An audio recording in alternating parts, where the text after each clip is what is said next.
అబ్రహాము కంటే యేసుక్రీస్తు శ్రేష్ఠుడు. Praise the lord. ప్రభు అయిన యేసుక్రీస్తు నామమున మీ అందరికీ శుభములు తెలియపరుస్తా ఉన్నాను. అబ్రహాము కంటే యేసుక్రీస్తు ఏ విధముగా శ్రేష్ఠుడు అనేసి మనం కొన్ని పాయింట్స్ కనుక చూసుకున్నట్లయితే, మొదటిగా అబ్రహాము ఒక జాతికి తండ్రియును మూల పురుషుడునై ఉన్నాడు.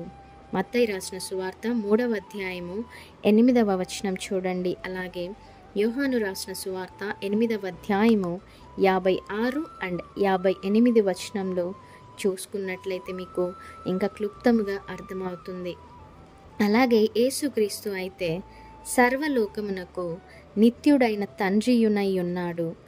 యెషయా గ్రంథము 9వ అధ్యాయము 6వ వచనము చూసుకోవచ్చు. రెండవ పాయింట్ చూసుకున్నట్లయితే, అబ్రహాము కల్దీయుల దేశమును విడిచి వాగ్దానము ద్వారా కనాను దేశమును స్వాస్థ్యముగా పొంది ఉన్నాడు. ఆదికాండము 13వ అధ్యాయము 14 నుంచి 17 వరకు చూడండి. అలాగే ఆదికాండము 12వ అధ్యాయము 4వ వచనము.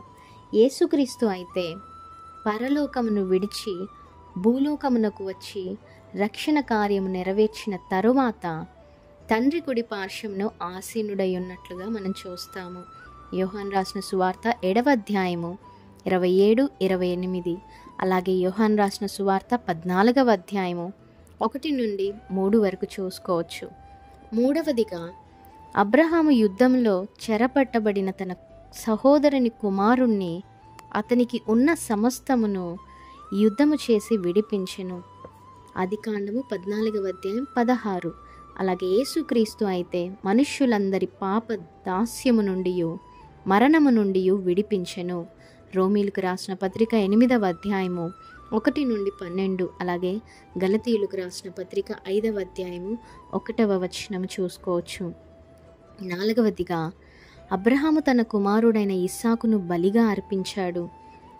ఆదికాండము 22వ అధ్యాయము 10 నుంచి 12. అలాగే హెబ్రీయులకు రాసిన పత్రిక 11వ అధ్యాయము 17వ వచనము. యేసుక్రీస్తు అయితే తన్ను తానే మనుష్యులందరి కొరకు బలిగా అయ్యారు. యోహాను రాసిన మొదటి పత్రిక 2వ అధ్యాయం 1 నుండి 12. అలాగే పేతురుకు రాసిన మొదటి పత్రిక 2వ అధ్యాయము 24వ వచనము. ఐదవదిగా చూసుకున్నట్లయితే, అబ్రహాము బహు ధనవంతుడై ఉండెను. ఆదికాండము 13వ అధ్యాయము 2వ వచనం. యేసుక్రీస్తు అయితే తాను ధనవంతుడైనను దరిద్రులైన మనలను ధనవంతులుగా చే నిమిత్తము మన కొరకు దరిద్రుడాయను. కొరింథీయులకు రాసిన 2వ పత్రిక 8వ అధ్యాయము 9వ వచనము.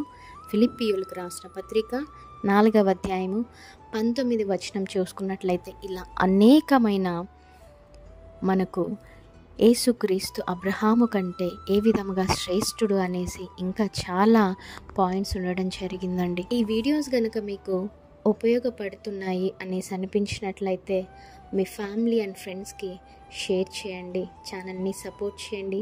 సువార్త వెళ్ళని చోట్లకు కూడా వెళ్ళేలాగా ప్రయత్నిద్దాము. ఆమేన్. Praise the lord.